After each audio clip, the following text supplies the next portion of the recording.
Okay. Hello, everyone. Good morning, and thank you for joining us on a Sunday morning. We welcome you to the third session of the Stories of Our series, where we discover the journey of our alums who've picked the road less traveled, so to speak, and they started something new on their own. So, for today's session, we have with us Nitin Kaushal and Chakradhar Kade. As most of you must be knowing, they're the co-founders of Country Delight. I'm sure most of you must have tried their products and are huge fans of the quality. So I'll just give a brief introduction about them before we hand over the session to them. So Chakradhar Gade is from the PGP class of 2007, and he was working with in the PE and investment banking domain with Capital Management prior to founding Country Delight. Nitin Kaushal is also from the class of 2007, and prior to founding Country Delight, he was working with HSBC into corporate banking. Now, a small note for the audience. This is a purely interactive session, and please feel free to drop your questions in the Zoom chat or YouTube comments. And please make the session as interactive as possible. Over to you, Chakradhar. Please start. Hi, everybody. Thanks, Srishti, for having us here and giving us a chance to speak out our stories. Country Delight was started by both of us back in 2011. So it's not a very short journey. We have traveled together for 9 years to build whatever we've built till now. And, happy to contribute and interact in this session through some of the learnings that we've had in the past 9 years, where I can easily say that this is one of the best learning experiences in my life, and I can speak for Nitin too when I say that it has taught us pretty much everything we've learned over our lives to put to good use and contribute to ourselves as well as to the entire community. And it's not been an easy journey. We started back in 2011 quite naive, even after 4-5 years of experience. The whole idea started as a dividend-based business model as a part-time affair, but and it failed miserably for the first 1.5 years. But after that, it took little conviction because the consumer demand was there, and I thought I'll do it full time, and then Nitin also joined me, and both of us took it ahead from there. And it was by no means easy. We were bootstrapped till 2017. We've seen some very tough times, and together tested our entire belief, our entire family's belief, and and it's only just because we stood together and and kept persevering and not giving up with the right intent. It's only because of that we are at least where we are today standing, and happy to contribute and help in whatever way possible to talk about our learnings and to see if we can be of help to anybody. Just to give you a little bit about Country Delight, I know quite a bit of us, me and Nitin also keep pitching a lot in all the alumni forums and all our batch groups to try Country Delight. But for those who are not aware of Country Delight is a direct-to-home consumer brand. We deliver fresh milk and all other fresh products directly from the farmer all the way to the doorstep of the customer. So consumers apply for these products, try these products through our mobile application. We serve nearly 2 lakh families. We are present in Delhi, Mumbai, Pune, and Bangalore.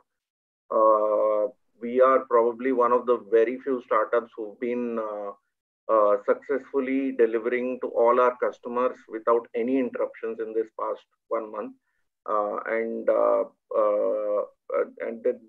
There are quite a few learnings that we've had, which helped us navigate through that. Happy to share that also on this forum. Apart from that, we've like I said, till 2017 we were bootstrapped as a business. We were from 11 to 17, our turnover was 0 to 6 crores, and from 17 to 20 we have moved from a 6 crore turnover to a 350 crore turnover. So it's been a very interesting journey, and again, we want to keep it as interactive as possible, and keep contributing to the forum. Nitin, you want to add anything? Yeah, hi guys. Thank you for having us over. I think Chakri pretty much gave a crisp view of what we do and where we are as a business. Uh, I think yeah, like unlike other businesses, we have seen our struggle. I think for now almost 9 years. So I don't know if we are a startup or not. I mean, we started in 2011 very naively when we thought that let's do something. It's not that any of us come from any business background. Both of us come from, even from a family point of view, we come from professional background. But and it's not that we knew each other. We were like friends on campus, nothing like that. We were just two individuals who happened to be in the same city, post campus, and wanted to do something different. That is how the whole thing started. Like a lot of people ask us that, how did you get into, what was the concept note? There was no concept note. When we started in 2011, we thought that let's just buy animals. So, we went and bought some like 40, 50 cattles, and that is where our journey started. It was a horrendous journey to start with, to manage animals. We did that over the course of 3, 4 years, and pretty much burnt a lot of money, which we had thought that is going to survive us for the next 3, 4 years. We pretty much burnt it in, I think, 4, 5 months. And then, then we were back to square one. The only good thing was that, of course, like, we are a consumer business, and we always had one thing which was very clear, which is to give a good quality product to the consumer. At that point of time, people in the industry also thought that we were stupid, because for in a dairy business, 1,000 liters, 1,500 liters is nothing. But today with this whole backdrop, people, those same guys, set of guys, call us back and they ask us that that you're lucky that you know all your consumers today, when we don't even know where 50% of our revenues come from. So proximity to the customer and focus on doing the sending a good quality product, but more importantly, working with the right set of ethics has really helped us. We, as a company, few more things which I would add to what Chakri has said, which we feel are a little differentiated from the typical community that we see around, is number one, as an enterprise, we have very low attrition. People who are there with us, who have been with us since 2011, continue to be with us. It's got to, maybe it's because of the fact that we have always worked with people who were hustlers, and because we were also hustling, so it became a natural fit. Even people who have been working with us as our vendors since last 10 years continue to stick to us. So that shows the longevity of a relationship that we are building. So this longevity of relationship that we are building is across all specters, whether it is consumers. Consumers have been there with us for the last 7, 8 years now. Our vendors have been there with us for the last 8, 9 years. Our employees have, we see very little attrition within our organization. These are very big advantages, especially during the current crisis. I mean, there's hardly, while we were also a little impacted in the beginning, but of course we are an essential nature of business, so things eventually fell into place. But it's got a lot to do with people who are on the ground, who are like hustling 24/7. It is actually they who are ensuring that we are actually growing during this time. So that investment into the right set of individuals has really benefited us. It's benefiting us as we speak. And today, yeah, like from nowhere, like Chakradhar said, we used to do like 30, 20 lakh rupees a month of revenue. When we started, it was a lakh rupee of month. Today we do around 30 crores a month. So business has achieved a little bit of scale and materiality. We just hope that we work on these right set of principles, and it continues to grow from where it is. That's all. Okay, that's really great to hear. And I'm sure being people centric and customer centric, I'm sure must be very challenging, and you guys have been doing a fabulous job at that. So we'll open the floor to questions now. So you say that you have been bootstrapped till 2017. So how exactly did you guys go about the VC funding process? As in, if you could just describe a little bit about it, since you are funded by Matrix Partners and some other very well-known VC firms. So see, and fundraise also has been a very interesting journey. First like few years, we were actually not looking for funding. It was more about building the business, and I think that is the most important part of raising money, to be sure and clear about what you are doing. And it was not that we were sure and clear, despite being from that background and that industry. It always, there was a lot of financial pressure through the journey, and there were times where we can't even speak how difficult things were. But uh, uh, the thing, and initially we made our set of mistakes. So when initially we raised a bunch of money from our friends, most of them are our batchmates actually, and we sort of so like Nitin was saying, just to give a little background on this, we when we started with our own farm. We invested roughly 60 lakh rupees each.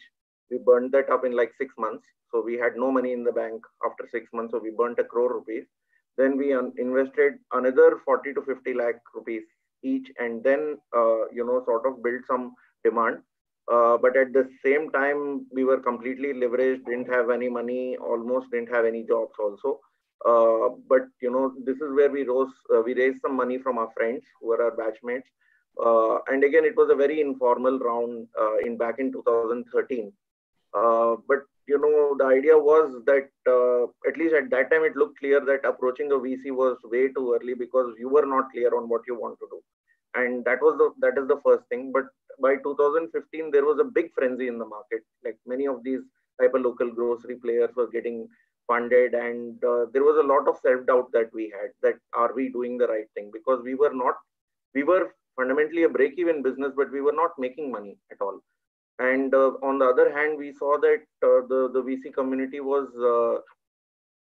very heavily investing in the groceries play. And for a brief time, we got tempted to, even pivot our business in that direction. But beyond a point, it didn't make sense, because at least as individuals, we thought businesses should make money. And that is the first rule. And that is something we could not forget or live without believing. And so we continued what we were doing. And in 2017, believe it or not, it was an inbound from Orios. They approached us. At the same time, we were raising some money for a small expansion. Like we were at a 6 crore revenue at that time. We were trying to become a 20 crore revenue company by raising a couple of crore rupees. But it was an inbound by Orios, and what they really liked and believed is that we are clear about what we are doing. We know what we are doing, and they saw that from a VC point of view, if I speak, they saw that it is a big market. There is no problem of demand in this market.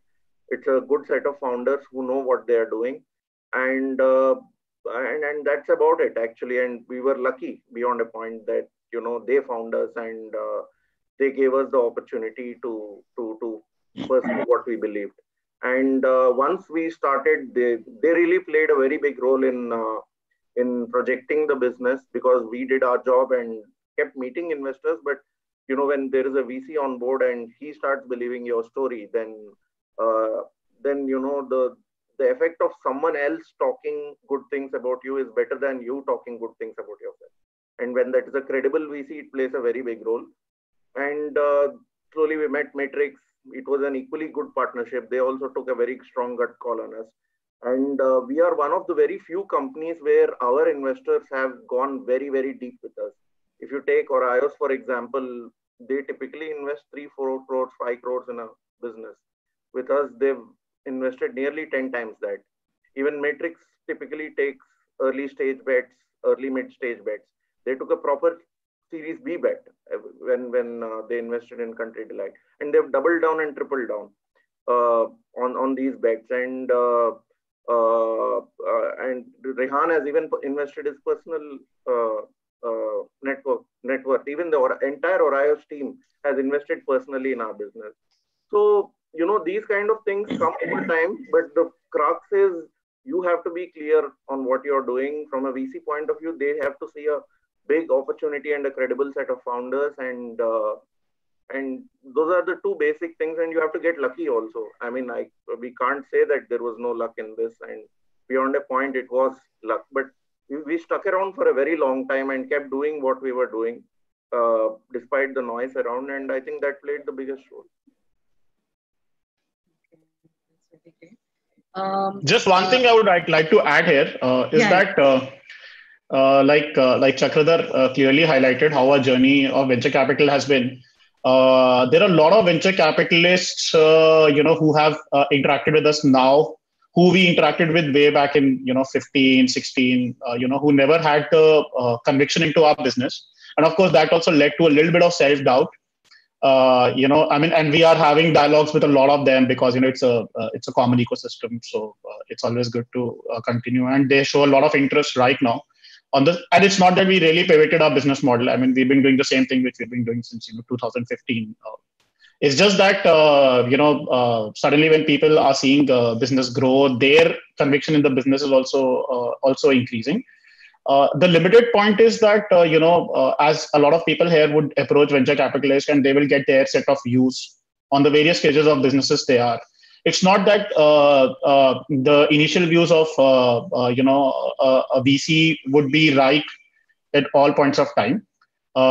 People, they also have a view, and, the view changes with time, and, the view changes as business proves its conviction. So it's not that one has to take it to his heart, very closely of, what venture capitalist is, of how a venture capitalist is doing their business, because that may not be the right representation of the business. Of course, one has to continue and keep building on the engagement so that, as business scales, you're able to present a better picture to them so that they build their conviction. Right. See, again, like in the VCs have been a very, very critical role in our business where we are today. We knew what we were doing, but they gave us they took a chance on us. They believed in us.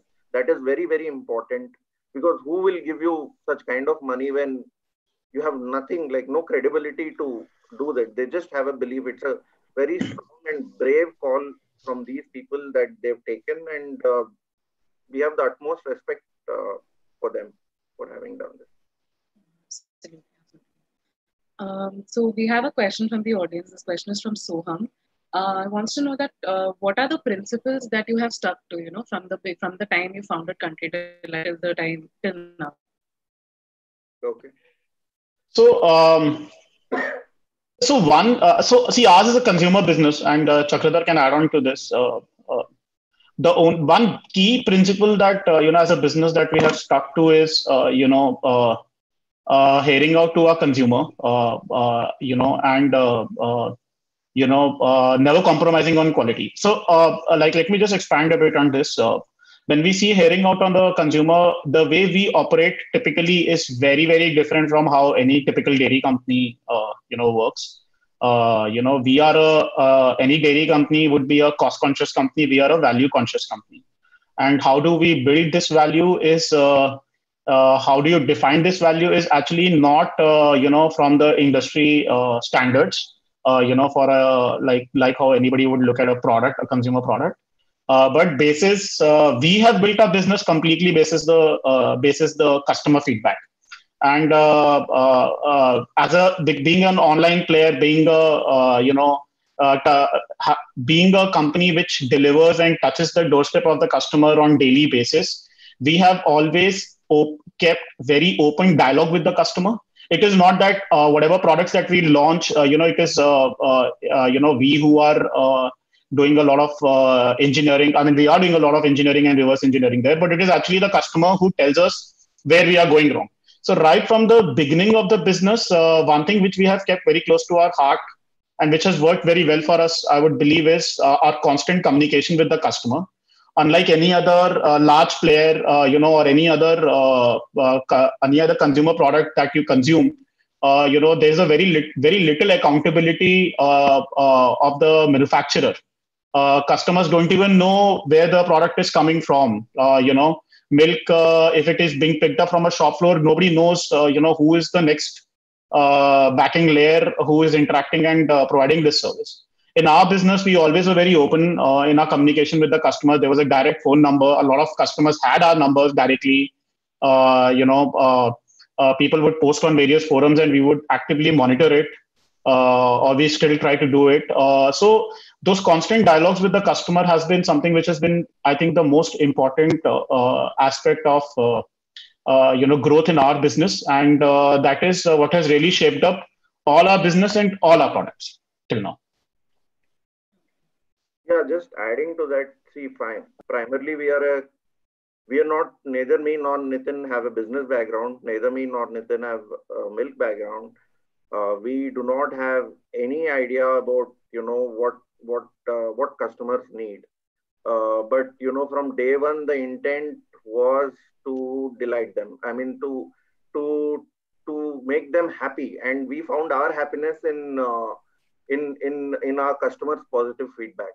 And I think, believe me, for like 5 years, there was no happiness. Customers always used to tell us what is wrong. And it took nearly 5 years to get things right, because our business is more complex than your typical on-ground businesses, because we are a full stack business. We have both the consumer side to take care of and the product side to take care of. So you need to work on multiple fronts to get a good thing out there to the product on a very predictable basis. It was only consumer feedback and working on consumer feedback to develop good products which consumers love, that made whatever little success we've seen happen. Apart from that, tech played a very, very big role in our business, in the sense that the big differentiator between us and any other player in, even milk industry or broader industries, is that we have used tech to scale the business where beyond a point, people, I mean, you cannot monitor everything, and you have to use tech to build the right monitorable tools in the business to understand what's happening in the business as the business grows. So using tech to scale, and we've been lucky again here. I don't think this business would have been possible 15 years back, when there were no mobile phones that are with so much internet accessibility. That made the entire last mile possible, the customer interaction possible, all these things possible. And like Nitin said in the beginning of the call, that we have an extremely dedicated team. I think it has something to do with us also trying to give people what they like. I mean, when people love what they do, they put all their heart and soul into it, and we try to be fair, very fair as an organization. That's one of the strong principles that we follow. At least these were the 2-3 things which really helped us. But the topmost thing is customer focus. I mean, without that, this business wouldn't have been possible. So you just mentioned about the tech innovations that you've used. So can you speak about any significant innovations in the business model of tech or process that you have imbibed in Country Delight, which has helped you reach where you are today? When you look at tech again, so we are in the business of giving a good product to the customer. So the idea is not to go crazy on tech and go over innovative on tech. The idea is to solve your problems, to find the right solution from your consumer point of view. So rather than telling about what innovative things we have done on tech, what we can say is that we solved every problem that was growing bigger with tech. So beyond a point, if it was a 1 location, 2 location problem, it could be solved humanly. But beyond a point, like if you take your last mile, we were operating on paper routes for 3 years, first 3 years.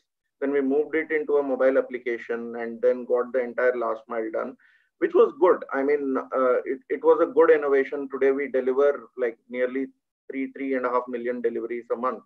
And even the consumer front, we didn't overcomplicate things. Like if you take the consumer application, it was very simple. It was the insight was that, a mother, my mother who's aged 60 years should be able to use it, and she would at best use WhatsApp. And how do you make things so simple? And third thing is, we didn't have any budgets, because when you are building a full stack organization, you don't have the budget for anything. Till 2019, 19 beginning, we were operating with a tech team of 3 people. And it required a lot of innovation to build a business where your entire consumer interface was tech-based and your entire last mile was pure tech-based, and to have it done with only 3 people sitting in a tech team. So the innovation was not more on, doing things which nobody has done. The innovation was more on being very nimble and thinking scalably and focusing on your business problems rather than innovating something on tech. See, there's one thing that, as the company grows, the level of complications and the level of problems also completely change altogether.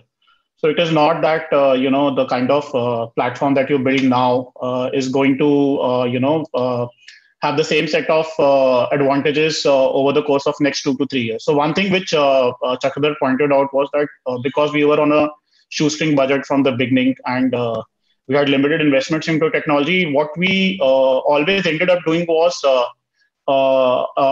acknowledging the short-term problems and trying to resolve them, using technology, whilst keeping in mind a medium-term backdrop. For example, the consumer has to be online. So we had a mobile application for the consumer. The delivery boy, digitization took its own piece of time. So it was not that it happened that we built a tech platform from 0 to 10 in one go. It was from 0 to 1, 1 to 2, which allowed us to invest lesser, number one. At the same point of time, resolve the immediate requirements and avoided us, any kind of reverse engineering that we had to redo, while we are building this whole plan. Okay. So we have a question from the audience. This question is from Sanya. She's asking, what role does continuous and standardized supply chain logistics play in perishable products? And what risk does the chain face and how do you go about them? Okay. So see, so we are a milk business. So typically milk has a shelf life of just 4 hours. So for us, continuous supply chain is very very important. Refrigeration is a very important component into our business, and it requires a lot of investments, both at our sourcing locations to our production locations. From a product perishability point of view.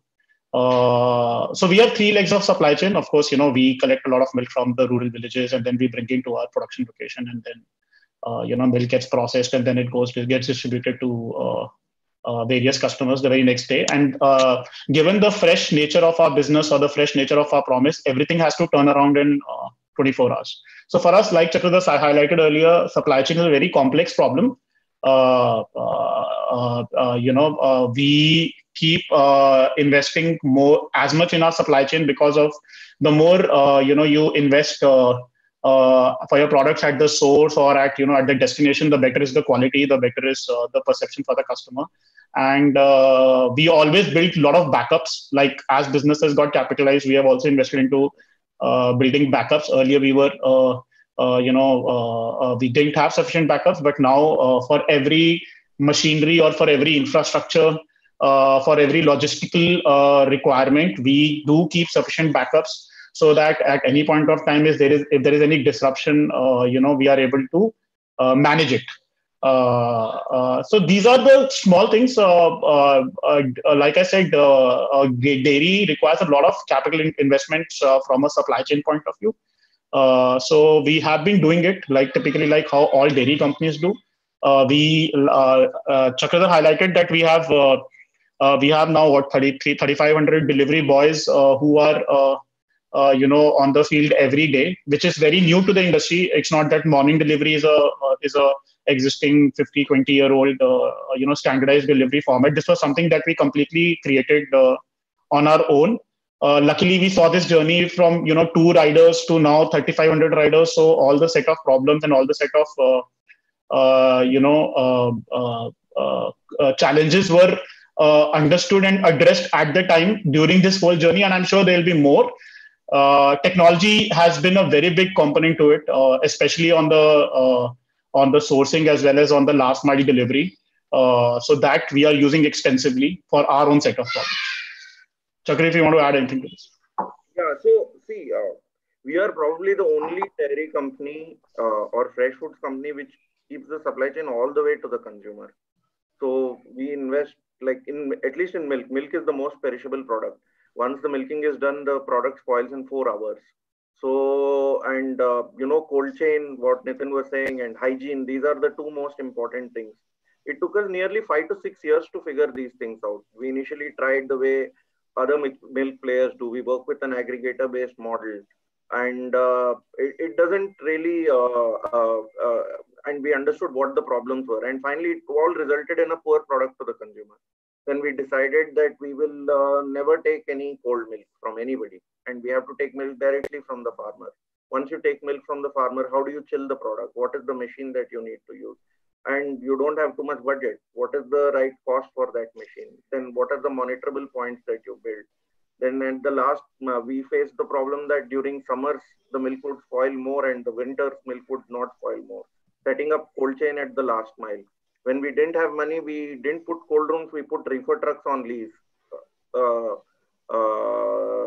setting up the cold chain. And ensured that, the customer got the product, and the beauty of our business is the consumer keeps giving feedback. So one day milk goes wrong, you will have 3 people calling you and telling you that you're doing a bad job. And that really changes everything, because you know what you have to work on, you know that there is a problem, and you solve that problem. And doing it over 5 to 6 years helped us solve the problems. And again, like I said, like we are the only business that is one of the reasons we are being able to give uninterrupted supply during the last 1 month, because we have a full control over our supply chain, right from the farmer all the way to the consumer. So the next question is from Shraddha Salaria. Now, since in this business you'd be having a lot of different types of waste that is coming out, particularly plastics. So how exactly do you go about planning your waste management, since there's so much involved? So see, so first of all, I'm not sure what the perception is, but it's not a very polluting industry. It requires a lot of water as an industry, but it is not a very polluting industry. The only waste that comes is in the packaging. That is the big component of the waste that comes in the business. Unfortunately, we have tried our best to solve this problem over 4 to 5 years, but it means making the product more expensive, and which means that the consumer acceptability was less. And we've done pilots on this. We've tried this, how to give milk in a bottle, how to give milk, whether to give it in a glass bottle and do the reverse logistics, whether to give it in a plastic bottle. We've done a lot of work on this, but finally we realized that it is too big a problem for us to solve as a business, because our focus is on giving a pure and fresh product to the customer. And it is probably not a problem that as a business we are able to focus on and solve at the moment. If we have even tried solutions which are biodegradable plastic also, but they're very expensive, and it finally results in a higher consumer price, which we don't want to do, because our focus comes from the good value for money for customer. And the milk is such a high frequency and a daily consumable product that customers don't find the value in spending a lot on packaging beyond a point. And we are hopeful that there is a solution. We will keep trying and keep looking out. We are hopeful that there will be a better solution for this, but that is not a problem that we have been able to solve. But our customers keep giving us some ideas, and we keep trying to project it on social. Some people use it for planting, for keeping plants in their balconies, and things like that. And we also try to be as responsible as possible with it.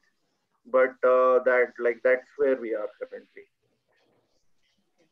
Now, being in the dairy industry, there are already so many established players. So how have you been dealing with the competition? And most importantly, since Country Delight is focused on quality, there's a lot of price pressure as well to tackle the competition. How have you been trying to strike a balance between the quality and the price? This question is asked by Tushar Agarwal. Okay. So see, we are What we call it is that we are a mass premium consumer brand. Typically, if you look at our business model, we are like priced at 25 to 30% to any cooperative, whether it is Amul, Mother Dairy, or the likes of Nandini, in wherever respective states we are operating. So if you actually see dairy industry at a 360 degree view, dairy industry is a very large industry. I mean, within the metros itself, upwards of 2.5 to 25 to 30 million liters of milk is consumed. Even at the current scale where we are operating, we are very, very, very small. Like if you look at Amul, if you look at companies like Amul and national players like Amul and Mother Dairy, the problem that they are solving is a very different and a very unique problem. We have a lot of respect for them, which is that milk should be available for all. That is the problem that they are resolving, which is a far bigger problem than than what we as a business solve. Of course, when milk has to be available for all, there are various ways in which their supply chain is completely different. The way they produce, the way they manufacture, the way they distribute is completely different. What we are trying to do is we are trying to take 5% or 10% of that pie, saying that hey, there is a set of audience who has the capability to pay more. Why don't we create a differentiated product, which can appeal to that 5 to 10% audience. Now, if that 5 to 10% audience is, on a market cap point of view, it would be, upwards of $3 to $4 billion right now itself. If I just talk about the dairy industry in India itself. So it's a very large dairy, which is being very well served by the national players. We are trying to do basic product differentiation and trying to find a premium audience. When we say premium audience, we are also not, making it exorbitantly expensive. Our idea is that as a business in a household, if you're spending, let's say, 1,000 rupees or 1,500 rupees, your average escalation in milk price should be, not more than 500 rupees over that, 25 to 30%, so that there is more adoption. So that is where we are. We are still very, very small, minuscule if you compare us with, the bigger giants like Amul, Mother Dairy. They are creating a supply chain for the whole country. We are creating a fresh supply chain for a very specific set of consumers. Luckily, that set of consumer is a very large consumer base, given that India is the largest dairy consumer and dairy producer as well. So that is how we are operating our business. Okay. The next question is from Amit Nigam. Now, in this industry, there must be, we've heard of the milk mafia, and there might have been times where you've had a lot of political interference that you would have to deal with, since you have been eliminating middlemen from the business. So can you share some experiences with that, where you had to deal with politicians in general? No, not much really. I mean, especially I think there is some bit of misconception in this. Unless you threaten someone's existence in a region, you are not a threat to anybody. And when you are building your business and when you're, let's say, sourcing milk, or when you're setting up a production location, we face some hiccups. Like, there is one production facility which we almost took and moved to expand in Delhi, where there were local political issues. But it was not that, someone was targeting Country Delight or any other business, but just that the region was not a very stable region. So you have to do your upfront research a little more and be a little more thorough in it. Understand the political or the social risks that are coming when you are moving to a new location. And experiences teaches you a bit, but fortunately, whenever we've made mistakes, we've made smaller mistakes, and we've learned from them. So we could avoid the bigger mistakes where we have committed ourselves too much to a location and could not go back on it. But so again, like, I think as a business, we've chosen that when we didn't understand or when we saw a risk factor, you go slow on it. That was one very good thing. But beyond a point, we didn't face any very big political or mafia risks in the business. And you're working very closely with the local ecosystem. So you have to be responsible for the local ecosystem. So if you are as a business, let's say working in a particular geography and there are 4 or 5 people who want employment there, you accommodate them. I mean, and you work with them. So if you're not being too selfish as a business, if you're working with the local ecosystem and you don't take big risks, first take small risks. So when we started Pune, for example, we first took a very small facility on lease because we were worried. We didn't know what were the local social political risks, and we didn't go about and invest like 1 crore rupees and build a manufacturing facility. We took a small facility. We spent a year there understanding what are the risks. There were some minor risks, but broadly we understood how people work, how people think, what people do, and then you take a bigger decision from there. So keeping your thoughts on the ground, assessing risks realistically, working with the local ecosystem, I think it's fairly possible that you can avoid any big problems that you guys are mentioning. Okay. The next question is from Nikhil Raj.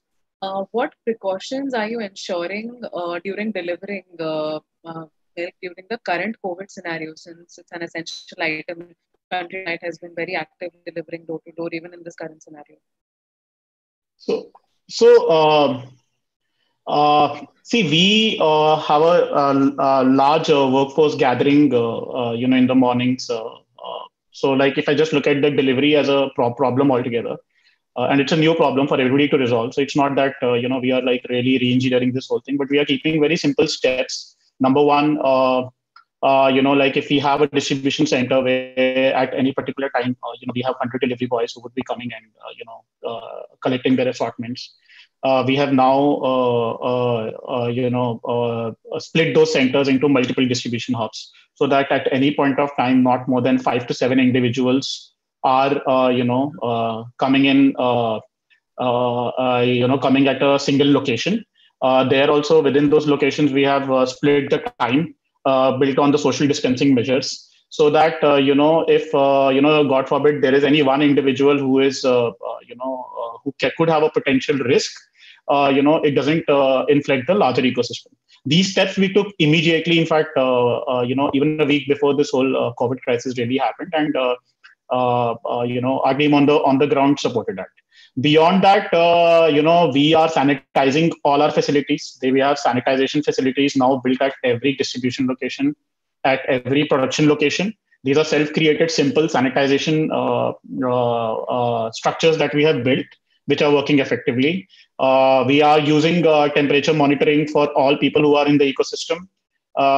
We are providing them with gloves. We are providing them with masks. We are providing them with any other requirement from a medicine point of view that if is required. We are amongst the only companies who have taken the COVID insurance for all our delivery boys, as a show of support.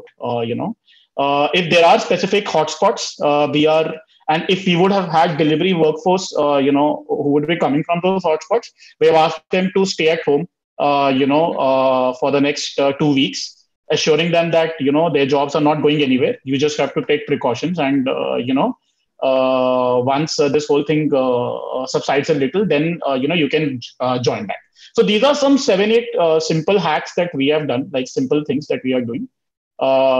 Additionally, we are also, one thing which we are also doing differently is that we are reducing the risk of movement of our workforce. So, we are providing them rooms near our distribution facilities or production facilities so that they don't have to, travel, meet other individuals. Food is being provided so that they don't have to go out and, go to a public place for eating out. So these are small things, few things which comes with a very minor cost, but, it really reduces the potential risk of, any kind of a contamination. Of course, we can't say that it is zero contamination, but, we believe that with these kind of checks in place, we are operating at a very fair level of, security within our delivery workforce. Just to add a little on that, see, on the last mile, what we have done is we've ensured that not more than because we keep getting customer inquiries on all this. Basically, on the last mile, not more than 15 to 20 people are there at a time. We typically deliver from 4 to 7 a.m. Now we deliver from 2 a.m. to 10 a.m. And at any point in time, there are not more than 15 to 20 people. We make our own sanitizers because we have this ethyl alcohol and distilled water. So we don't have any shortage of sanitization solutions. We maintain very strong social distancing, and like Nitin was saying that if anyone is ill, we are giving them a paid leave so that people are not worried about their incomes. So these are the main things that we are doing in terms of the last mile delivery, where the customer touch points are high. So the next question is from Gaurav Bhavnani and Niloy Jain. How did you guys exactly go about building your first team? Any particular skill sets that you were looking for, and any learning tips as founders that you might have learned in this process? No, the team got very gradually built. It's more about we have a few things which were very clear about our organizational culture, which is that we are people who are very honest about their work, and we want people who like what they do, and we don't believe in people in organization politics and like people showing something and doing something. So we don't even, most people are not advised on office timings. They come when they want to come, they go when they want to go, and we see people overworking most of the time. So at least, there is a culture which we built where people are very hustle oriented and hardworking. And then as you meet people, you find like-minded people. So first we find like-minded people in that regard. That is the first and the most important thing. Then you look at, whether the skill set is there. Even if there is a 70% skill set match, it's okay, because you know that the person is here to work hard, the person is here to learn and add value to himself and the company. It should not be a complete skill set match, but a 70% skill set match really helps. And you will be really surprised by how much people can achieve if you give them a chance to, and if it's work that they enjoy.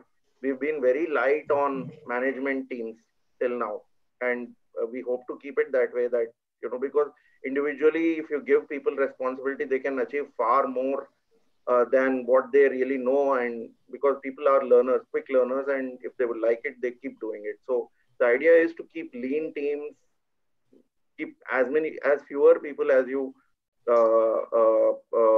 want, work with them, give them a chance to grow with them, and it's good for everybody.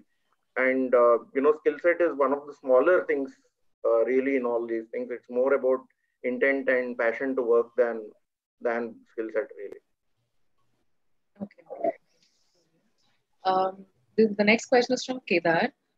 Does Country Delight give any incentive to farmers joining the network? As in, how exactly do you get them to join your network and work for the cause? So yeah, we do incentivize our set of farmers. Of course, the incentive is number one, in form of very minor monetization over and above what they would typically get from a cooperative or from a private player who's operating there. But that is a smaller aspect for everybody. See, the whole farmer community is there. They've been doing this for the last, through generations, through families. So for them, what is very important are 2 or 3 different things, which is number one, they want, not to be cheated, which is a very severe problem within the private space. People because dairy is a very low margin business. So typically private aggregators or, any small private aggregator who is operating in that area would cover his margin at the expense of the farmer. We as a business follow a lot of ethical sourcing, which builds a lot of credibility in the market, and in that community, within the farmer community, word of mouth is very, very strong. So we give the right, value or the right amount to the farmer for his milk. Number one, we are not undercutting the farmer. Number two, we as a business, because we are a direct to consumer business. we as a business luckily service all our customers throughout the year. And for us, the demand is fairly constant, or the demand is fairly predictable during the course of the entire year. It is not that we will procure higher for a particular season when we have an opportunistic trade, and then we will completely stop procuring in a different leg of the season. So this also resonates very well with the farmer, because for them, they want that the produce should be consistently captured by a player or by any operator to whom they are selling their milk during the course of the entire year. It should not be that in summer season when there is shortage, I am buying more, but in winter season when my actual produce actually increases in the farm, I've closed my doors. So consistency in assurance of supply throughout the year also works very, very well. Third, of course, we pay right. We pay on time. They give a small margin to the farmer over and above, what a typical cooperative or a typical private player would do. But that is not a big differentiator, for the farmer. It is the point number one and point number two, which the farmer respects much more than a marginal price rise. Okay. The next question is from Atul Dahiya. Do you plan to diversify into other milk products like cottage cheese or ice creams in the near future, or do you plan to increase your growth right now with the existing set of products that we are there already there in other products. In Delhi, we give paneer, we give dahi, we give ghee, we give eggs, we give breads. So we are seeing this more like a top 6-7 city fresh products business. We plan to enter product categories like fruits and vegetables, which are more complex, because the idea is to serve a consumer's entire fresh produce needs.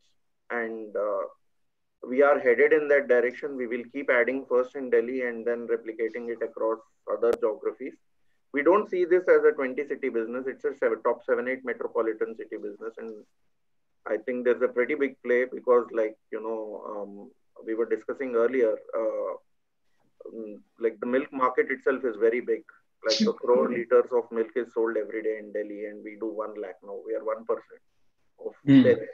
And there is scope to become a 3-4% player in each of these geographies, and keep milk as 30-40% of your business, and have all these other fresh products, whether it's fruits and vegetables, whether it's oils, or whether it's batters, and all these products. And again, see, one thing which we strongly believe is the products which we give, people have to like. People should really enjoy those products. And that is something we take very seriously. I mean, and that's where we see that the customer gets the value for money from. So, purity and freshness that can be tangibly differentiated by taste. That is the we work towards in every product that we launch. So our paneer will not be like your typical paneer, or our dahi will not be like your typical dahi. It's based on consumer research. It's based on insights from consumer. We take months to perfect these products, and then we give it to the customer. Okay. See, one thing is there which I would like to add is that as a business, we have always built our value chain on our hero product, like in the sense that milk has been our key anchor, and a lot of times we face this dichotomy of whether we should do more within a geography, or we should expand our business. We have always ensured that capturing the household through milk is fundamental. Once the customer is there and once he's there within your network, you will have some bit of time to launch more products and build your bouquet. So we have always prioritized, our key revenue driver, which till now had been milk, but now, of course, now that spectrum is changing. So milk availability and customer locking into your network has always been very important to us. Now that we are reasonably entrenched within our whole customer framework, so we are launching a lot of products, and eventually want that a business becomes like 30-40% milk, and remaining should be various other products. So, given the kind of product portfolio that you have now, which is pretty big enough, how exactly do you go about the market to get traction? Where would be your maximum marketing spend, in which channel? Milk is the entry point in the household, like Nitin was just saying. So when we market to our customers, again, the focus is on getting the customers to try your product. Okay. When customers try your product, like so in milk, we typically have a 5-day trial where we give a milk testing kit where people can test for adulterants at their doorstep. We give a 15-day quality report, which is testing milk on more than 70, 80 parameters where purity and purity of the product is tested. And finally, when a customer tries us for 5 days, the idea is for the taste difference by virtue of purity and freshness to come out from a consumer point of view. So our consumer onboarding strategy is always going to be primarily milk. And once the consumer is on the mobile application and becoming a regular subscriber, you encourage. So that is your internal marketing. So the external marketing is getting customers through milk, and the internal marketing is getting customers to buy all your other products gradually. And because the promise is so clear to us, and we put in all our effort to show it across the products. So whether it's the dahi or it's the paneer or it's the ghee or bread or any of these products, the customers actually feel that it tastes better, it's purer, it's fresher, and when you start enjoying the products, and because it's a mass premium product where you pay like maybe 10 rupees more in a loaf of bread, or like in 5 rupees more or 10 rupees more in eggs. So then the customer sees the value for money in the entire proposition. So about your future growth strategies, how exactly are you planning? I mean, are you planning to scale up by the help of more funding, or are you planning to get listed in the near future? Which route would you guys be preferably taking? So see, I mean, it's too early to comment on it. We are a fundamentally profitable business. So, both aspects of growth or both aspects of raising capital works well with us. What is very important is getting the right set of partners. Like Chakradhar said, we are very lucky to have some great partners who are fully believe into our vision and believe into our have full credibility, believe into our credibility. That is more important, because ultimately everybody's interest is that business should grow. If business grows, value maximization happens. So as of now, business is not constrained by capital. Given the nature of business, we have active dialogues with a lot of VCs. Our existing investors also are reasonably comfortable investing more, hopefully. So that is the current requirement. Current requirements are being fulfilled. Within the private infrastructure, we don't have to go to any public market, and maybe our business is not like at a very large scale for us to kind of build an IPO story right now. But of course, because it's a fundamentally profitable business, it's a differentiated business with a reasonable defensibility. We will always explore those options, in future. So we have a lot of startups coming up these days, and a lot of them, the iMethods community as well. So a couple of people have been asking that at what point did you decide you wanted that you should leave your job and you should pursue your dream? And what advice would you give to such budding entrepreneurs? Yeah, so again, it was like nearly naive, to be very honest. I had a son, and I thought if I don't quit now, I might never quit. And that's when I probably quit. And at that time, the business was in almost the worst shape possible. But one thing clear that there was strong consumer demand, and that was like good enough to take a step forward. Initially, I thought I'll give it 2 years, but later on, Nitin also joined. But one of the most important things that at least I would tell is if you're looking at something like this, give yourself like a 4 to 5 year horizon, because building a business in 2 years in India is very, very difficult if you want to do it right. I mean, and raising money early is also not such a good idea, because once you raise money, there is a lot of pressure to grow. And it's important to be clear on what you want to do before you pursue an aggressive growth as a business. So even if like you have a lot of experience in your field, unless you're doing the same business which you have done earlier, if it's a new business where maybe 20-30% of the thing and 70% has to be figured out, the model or the thought which with you initially start is never going to be the way it will end with the final business model which you will probably scale up. So it is very, very important to give yourself a lot of time and prepare yourself accordingly, your family or your finances accordingly. You should not enter thinking that I'll give it 1 or 2 years and then the chances of success are much lesser than if you they will easily double. The probability of success will easily more than double if you give yourself like 3 years or 4 years, and it's very important to give yourself a lot of time. See, I would like to add. I was on this whole dichotomy of it was when I quit my job.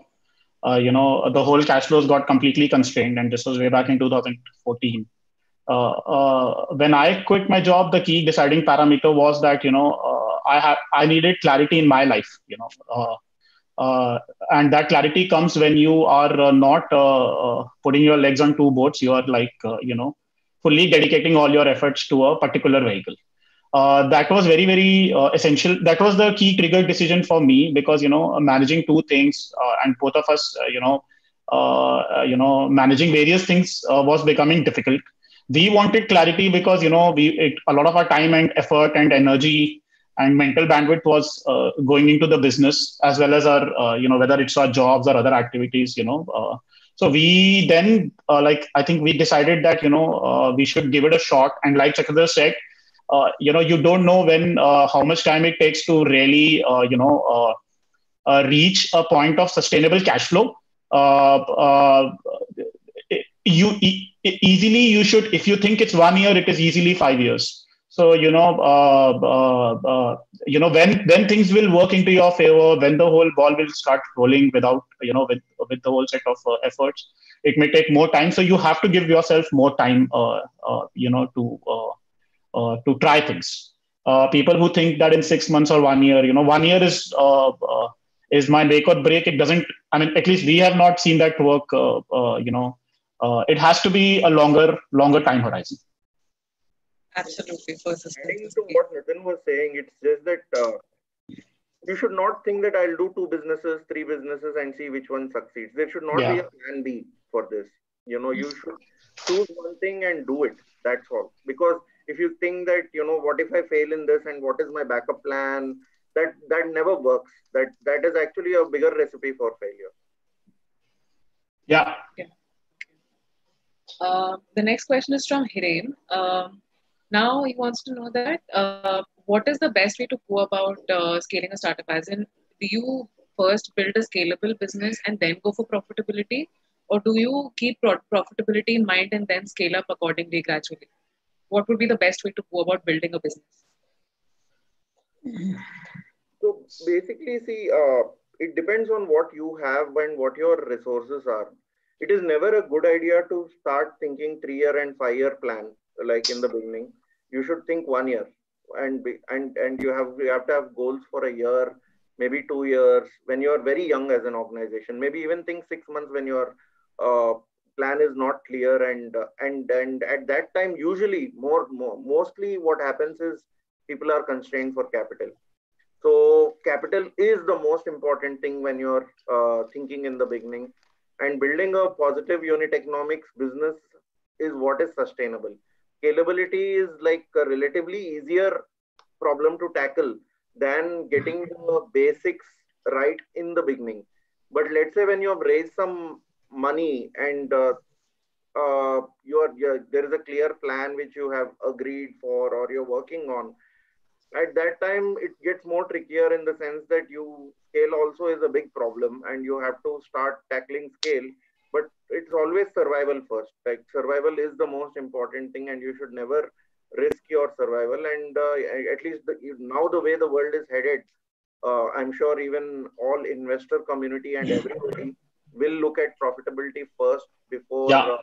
scalability also, growth also. See, as a business, also I would like to add that as a business, if we are not clear on something, and there are a lot of these long-term, medium-term, contracts which people would want to foster with us, or commitments, capital commitments, or various other kind of commitments.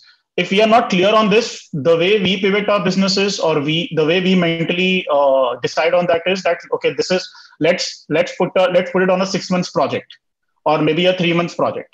Because as a business, we don't make long-term decisions, keeping scale in mind, but clarity is very, very important. So,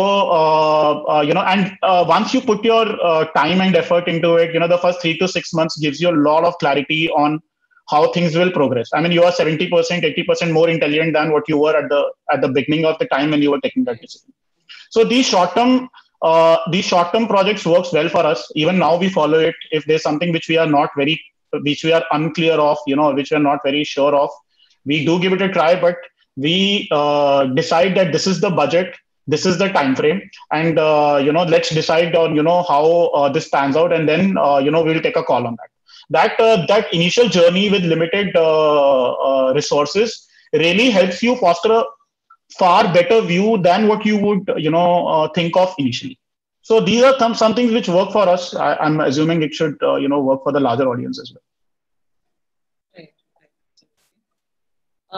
The next question is from Gitanshu. So since you have a large network of suppliers, how do you go about educating them on the quality that you need to maintain, and how do you ensure the standardization in the products that they're offering? Okay. So first of all, Gitanshu is a very old customer. So thanks to him. And he has been a strong advocate for Country Delight also on various forums. So, it's really happy to see him here. As we are entrenched within the farmer community, we are trying to do more. We are now, from a product standardization point of view, or from a raw material standardization point of view, we are building better hygiene practices which suit our requirements. If that requires building some investments, within our infrastructure or at the farmer infrastructure, we are doing that. We are also now having conversation with a lot of, raw feed manufacturers, because ultimately we want to even control the kind of raw or the kind of feed that is going to even the animals. So as we control the raw material at the source, or the raw inputs at the source, we will be able to get a better produce for ourselves. Beyond that, from a standardization point of view, we focus extensively on timelines of I'm just talking right now about the whole milk collection cycle, because that is very critical to our raw material. The timelines over which milk is being procured. We are very particular about the milking time. Within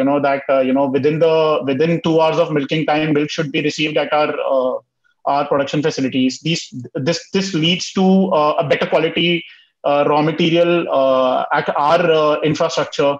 With much lesser bacterial growth than in comparison to any other dairy player.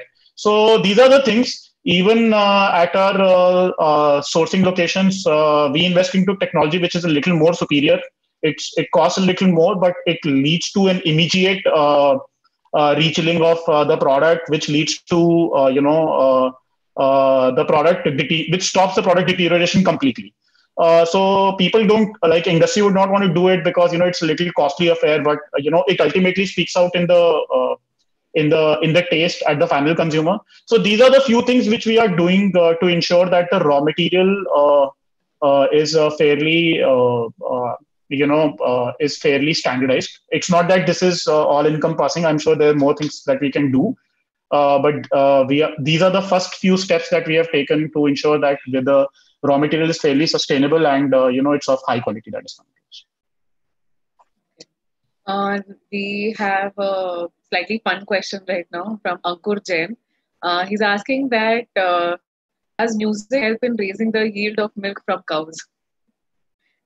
Sorry, I didn't get that question. Does music help in raising the yield of milk from cows? Actually, I remember when we started our farm and nothing worked out. So people told us that you should play bhajans of Lord Krishna, and that will help because we didn't know anything, and that will help us increase the farm yield. We even contemplated that, but maybe at that point of time we didn't have the resources to you know to do that. So we haven't really tested. There are few large farms where people do that. I'm assuming it is soothing, but personally we could never have we never had the opportunity to test it on our set of farms when we started. Okay, all right. One thing that the alumni know is that how did your time at IIM Indore help you in whatever you've been doing in all these years from the very beginning?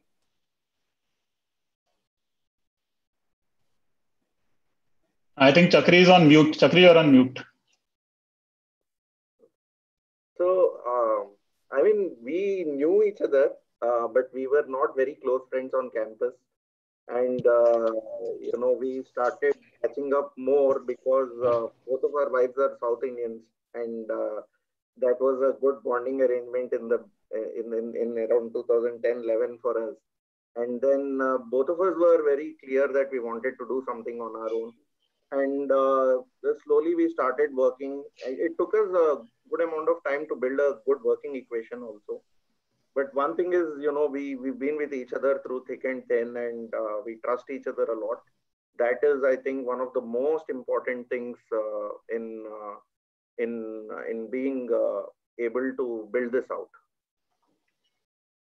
Yeah, I think one, like I wouldn't say it's an advice, but we have seen a lot of struggle way back from 2011, and it's not that we don't have differentiated views. We pretty much have differentiated views on everything, but it's just that at the end of the day, we have we respect each other's views, and we know that all of us are working in the right interest of business. It takes a lot of time to build a great camaraderie, a great working camaraderie. Your business partner does not necessarily need to be your best friend. Like I said, I didn't know Chakri. I mean, we used to hardly interact on campus, and we come from very different cultures altogether. But it is only through test of times when we have faced these difficult times and some good times that we have been able to build a very strong relationship. We are very proud of that, and it is because of that there is a common message, common thinking that percolates throughout the whole organization. We are both very passionate, and that passion then goes and gets reflected into our team as well. All right. That's very good to know. And similar to this, there's somebody who's asking the question that how do you split responsibilities and accountability between you two when it comes to the business? Okay. So Chakri looks a lot at all the marketing, a lot of technological development that is happening. So he's the one who has taken it, built all these things from scratch. I focus a lot on core operations, whether it is sourcing, production.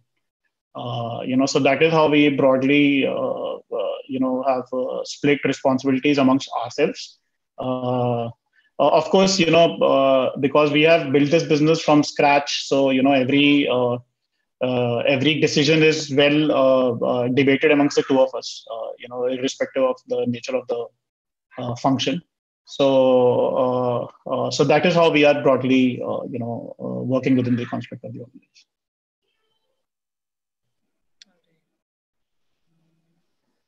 On the whole IIM thing, I want to add that we are lucky. We are in touch with a lot of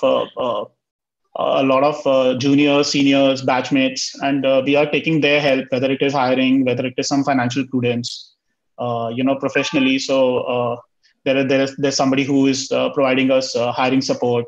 There is somebody who is guiding us on our liquidity in the business.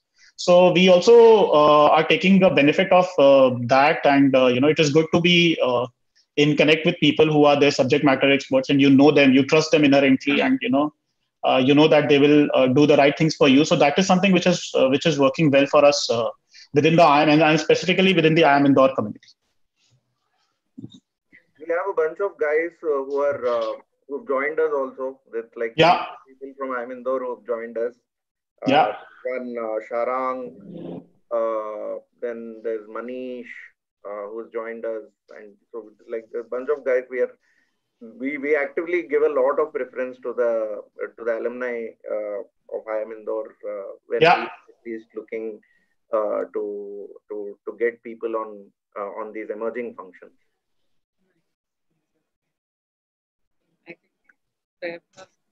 Thanks, guys. Chakudar and Nitin, Web of this side. Just wanted to add one thing. We have been getting a lot of requests from the alumni that as an alumni, do we get some discount on Country Delight or not? We'll make that happen. People would be waiting for the discount code from you. We'll make that happen.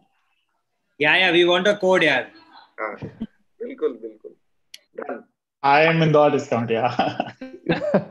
Done. I think we are done with the questions. Shrishti, can you just do the closing if there are no more further questions?